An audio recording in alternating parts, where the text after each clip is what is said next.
Well, good afternoon. We are the Susquehanna Slide Express and delighted to be here today. As the pastor said, we are in the dark, but we have lights, which is a good thing.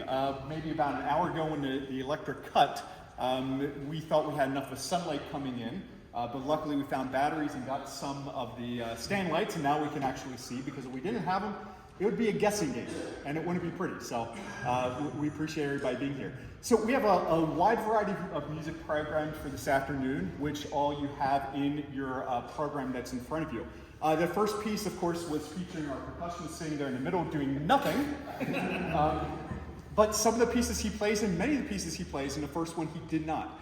The first piece, as you can see, that was a piece by George Frederick Handel that was actually commissioned by King George II back in 1749 to commemorate a big event celebrating fireworks, hence the name Royal Fireworks Music, right?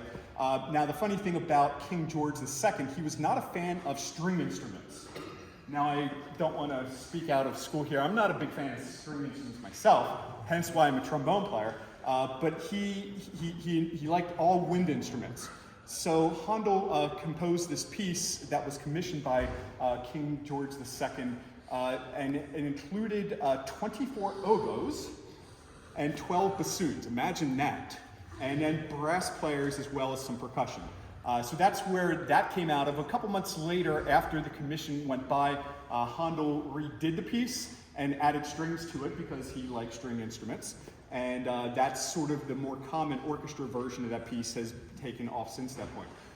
So the next piece that we're going to transition to is an original piece for trombone. Some of the pieces we have here programmed are arrangements that some people have taken and made it for our instrumentation.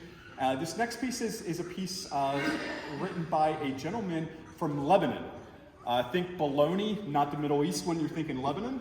But he was from Lebanon, Rodney Miller, and several folks in the group were friends with Rodney. Unfortunately, he passed away very early in life, about 20 years ago. So he's been gone for some time, but you'll see his name sprinkled a couple times during the afternoon in the program. So this is Pronouncement by Rodney Miller.